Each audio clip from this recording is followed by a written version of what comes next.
I'm going to start with an apology, and it's an apology to Toby, because we were on the Today programme yesterday, and I used the term right-wing nutwhack.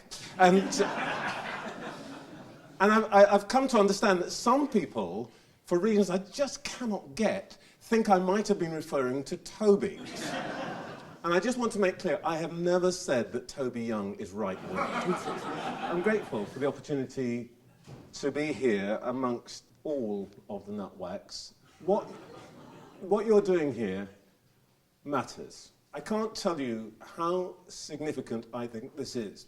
Last year I became chair of Index on Censorship, and it was for precisely the reasons that you're discussing tonight that I accepted that role. And this is not about making it okay for people to be unpleasant to each other. The real danger here is not to quote-unquote conservatives. It is to those who want to change our society. It is to those who hold minority viewpoint. In the 1980s, one of the things you could not say anything about, literally you could not say anything in public without having the entire weight of the establishment falling down on you, was that the police were doing something wrong to young black men and women.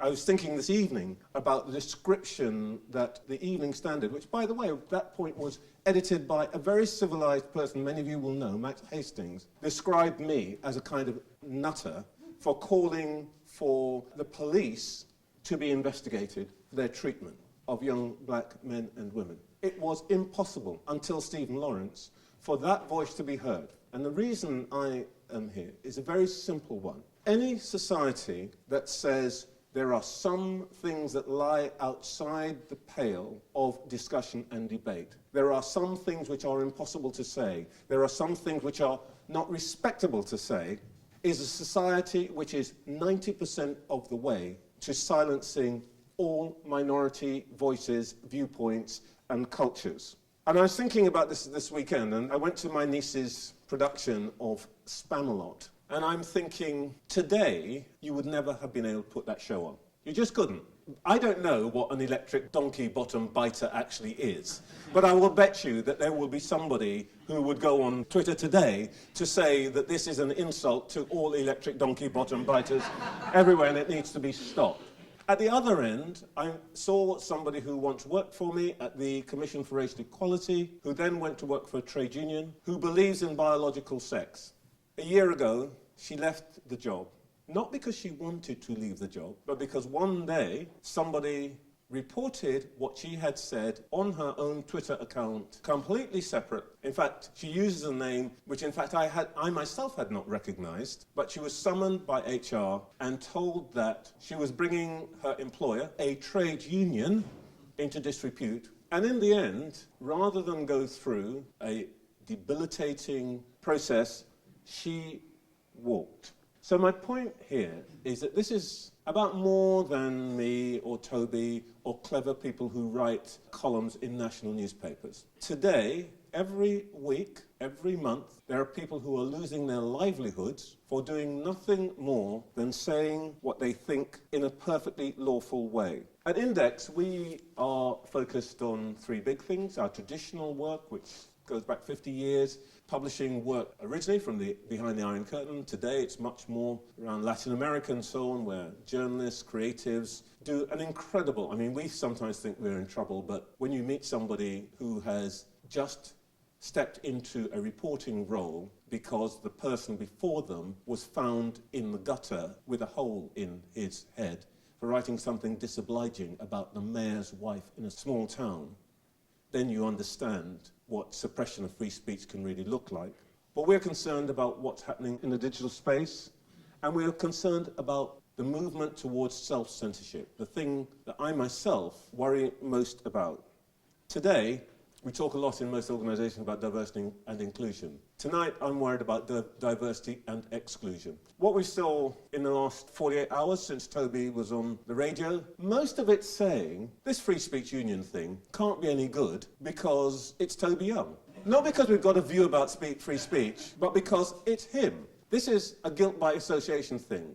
the Noah Carl dismissal, entirely because he happened to write in a journal which was written in by some people that others didn't like. And then there is a new trick. I see what you said. Yes, I see the word, but I know what you meant. Oh, yeah. Absolutely. New thing.